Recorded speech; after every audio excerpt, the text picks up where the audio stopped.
Hello guys, recently Microsoft has released the Microsoft Edge which is rolled out across the devices, and it was in a beta stage since 1 year or so, and finally it has released the official version, which is considered to be the stable version.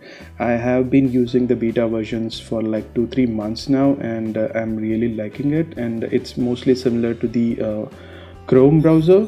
And right now I have installed the beta version, and which I have upgraded to the stable version, and you can see it's there on my screen. So this video is all about the overview of how the Microsoft Edge is on the Android, as well as the features which are there, and some of the features which are missing and that are not available on the Chrome browser. And so yeah, without further ado, let's get started.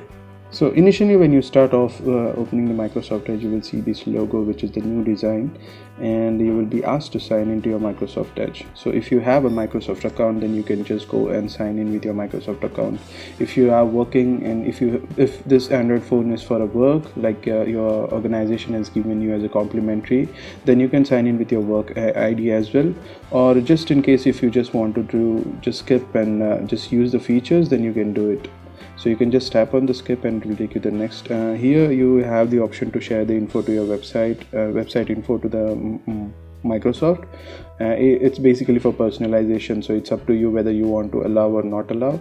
So right now I will set as not allow, and the personal usage data, whether you want it or not. So it's all about the privacy. This is the option where it will be asking whether you want to always open the new links instead of Chrome you want to launch in a Microsoft browser or not. So you can just opt it, say yes or no based on your needs. So I would say no, thank you.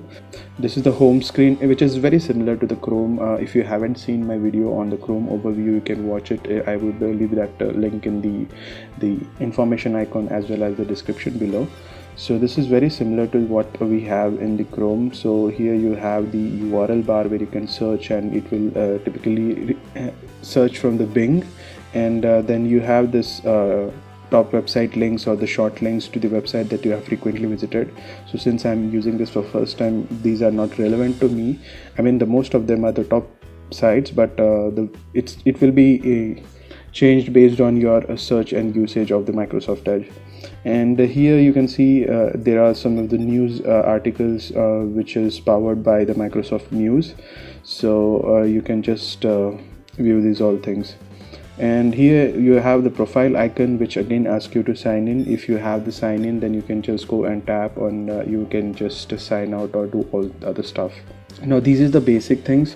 Other thing you can see here, they have this 3 dots at the bottom, so which is typically the options. So here you can see there are other options which are there in the Chrome. So like opening a new tab, a private browser, which is incognito mode, the voice search, the image search, and all the other options. So here you have a reading list, which is nothing but the offline list, and you have the favorites, which is nothing but the bookmarks, the history, downloads, and the settings.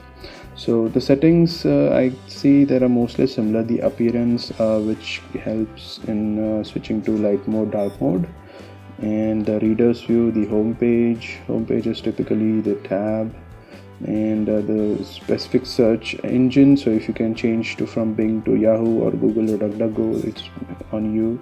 And there are a lot of others like passwords, coupons. This is something new.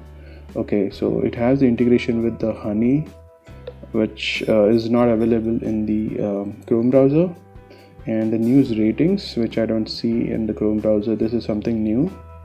And what else is there? Content blockers, it's there.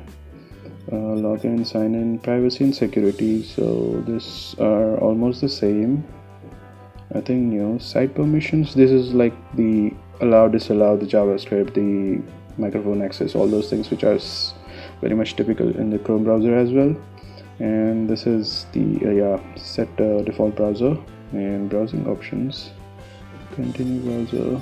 Okay, so when you close the browser, where you want to do it, it's like you want to start it from the where you left, or you want to start afresh. So this option is not there.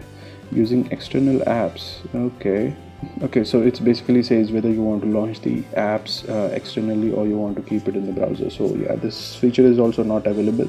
So I can see there are a lot of features which are there in the Microsoft Edge which are not readily available on the Google Chrome browser. And there is a share bar. I don't think so, it's not working exactly, but maybe it will work when we open a website, so that's fine, which is similar to what we have in the Google Chrome.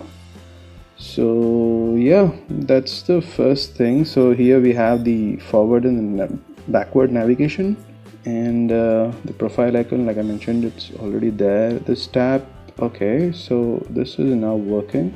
Okay, so this is basically so this option, the focus, the inspirational, informational, so this is what the page layout look like. So if you want to just keep it focused, it will hide all the things. So inspirational, it will typically give a good background image and keep everything else. And if you want informational, then it will pull the top stories at the bottom and make the size of this top header a smaller version. So net I can say that it's a lot more similar to the Google Chrome. Maybe I should use it a bit and understand. So the thing which was not available in the beta version was this option at the bottom, so it is now available at the bottom, which was not there in the beta version.